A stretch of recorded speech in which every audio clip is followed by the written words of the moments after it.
Hoffman Tactical Super Safety Troubleshoot Diagnostic Install Guide, whatever you want to call it. This is your video to get yours working. If you do not know what a super safety is, YouTube Hoffman Tactical and look at his content, like and subscribe to him. He is gun Jesus as far as I'm concerned. So, a couple things to get out of the way. I have 6 super safeties that I have tested. All 6 function great. They all have been from Twin Bros 3D printing. I have not come across any of their faulty, bad QC ones that people have been mentioning and bringing up. So I cannot speak to that. Your cam or lever might just be out of spec and you might have to get a new one, and that's part of it. But it's rare. I haven't seen that. Most of you guys just aren't knowing how they work, which is okay. That's why there's people like me who actually spend time with these. So let's do it. This video is going to go over 3 things. Number 1 is going to be the detent pin. Number 2 is going to be how is the lever interacting with the carrier. And number 3, and it's everything, is what's your trigger pull like on all the different modes with and without the upper. With these 3 things, it'll diagnose any issue you're having, and there really isn't a reality that it won't run pending you have a good gun to begin with. I literally had an issue that was preventing me from posting this video, and it wasn't even the SS, it was the feed ramps on my barrel. So you have to first make sure your gun's running well, because if it's not, it's going to be more observant with these high, rounds per minute type triggers. So yeah, let's do it. Okay, number 1, it's the easiest. It's your detent pin. Guys, if number 1 is a regular detent pin, number 10 is a perfectly rounded detent pin, do a 5. And remember, like everything in metal, go slower first. You can always remove material. It's they don't really make a good glue for metal. So, be slow with it. All you're looking to do is just perfectly polish and round just enough to where that detent pin mates perfectly with the groove in that cam and the channel it's meant to be in. If it's too hard, and again, some of you guys, if you do it just a little bit, you can barely push these cams into the positions, and it's going to destroy the cam. You need to just take material off until it's pretty smooth enough to where you can push it just enough to where you can get in the middle position. If you push it so hard to where it skips and goes to the far position, it's too heavy, and you need to adjust. That's the easiest thing. And again, oil's your friend. I always oil up that cam where the detent pin is going to be. That's number 1. All right, your detent pin is good. Let's move on. I want you to put your upper on your lower. I want you to put it on semi. Do not put it in SS mode. And I want you to just hand cycle the carrier. There should be absolutely 0 stickiness in your gun. If there's any amount of stickiness, even at the rear, I mean like anything. Like right now, it's almost as if the lever's not even in my gun. That's what you're going for. If there is issues, then you need to file away your super safety lever. If it's really bad, like it was with my AR-V9 from PSA, I actually had to Dremel out the inside of my receiver on the walls as well as on top of the takedown pin block to clear that lever. And I still had to grind the lever down.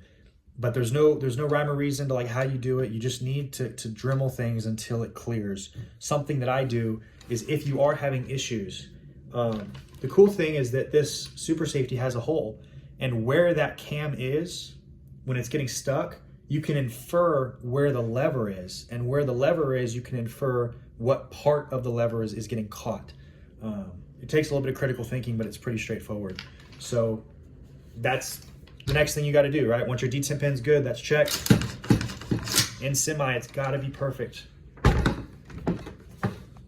Okay, now it's time for the main part of the video that people are going to take relevancy to. This is the SS mode. So because you cycled the BCG in semi mode, you pretty much cleared the lever in terms of its relation with the carrier. It's not in the way, it functions well, but people are having issues when they turn it to SS mode. And I'll tell you why. So I want y'all to be in SS mode, and I want you to pull the trigger and give it to the disconnector. When you are testing this by hand, right, you pull the lever back and it resets the trigger. And then you press it forward, and at certain point, it's gonna let go for it to be released.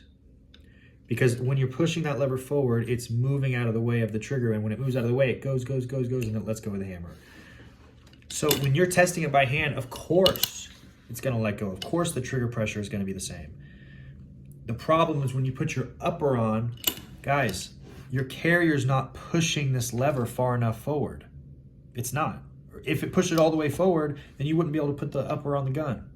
It's going to about here.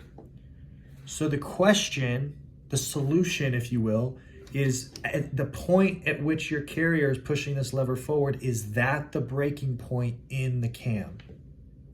Because if it's not, then when you pull the trigger, you're having to additionally move more of that cam notch out of the way. That's causing the wear, that's causing the mishaps with the system. If the lever isn't far enough forward from where the carrier pushes it, and you still have more material to go before the hammer lets go, you're literally pushing the cam out of the way to release the hammer. Does that make sense? So what you have to do is you have to file the top of the left side of the trigger to where that let go point is exactly where the carrier lets go. Or that's exactly the point at where the carrier pushes the lever to. And how you do that is by just putting your upper on your gun and testing it. Pull the trigger, cycle the gun, and it shouldn't feel like a heavier trigger pull. Because if it's a heavier trigger pull, like I've said, that trigger has to push the cam out of the way. So I want you to literally, where's my upper? It's all the way over there. I have this upper. When you're pulling the trigger down and you're cycling it, I could hear and feel that trigger let go of the hammer with the same trigger pressure sensitivity in SS as it does in regular semi. That's what we're looking for. If it does not do that, don't shoot it. There was a gentleman who had these before all of us, and his recommendations were to just test it, just see if it works. Maybe you're gonna work, maybe it won't pass the hand test, blah, blah, blah. It's terrible advice. You will destroy your cam. You have to make sure that the trigger pressure is the same on SS as it is on semi. If it's not, you have too much trigger pressure. You have too much trigger material on the top, and you have to remove some ever so slightly to where that break is at the right point. That's really all there is to this, guys. It's super easy. Go shoot guns. Also, I will probably know more about these in a month than I do now. There might be new developments that I come up with, but that's the gist. If y'all's trigger pressure is the exact same, hand cycling the carrier in SS mode, then you're good, you're golden. There's nothing that's gonna cause issues. But if it feels heavier, which it will if you're having issues cycling it, then you gotta file the trigger. An easy test to know is when you're initially installing it, if it rubs up against that, so let's say that the gun's pointing that way in the trigger and you're pushing the cam safety in, if it hits the top of that trigger when the hammer's down, even a tiny bit, you have too much trigger material. You can actually put about 3 business cards worth of space, and that's generally for most of my ARs about the clearance that they want to work right.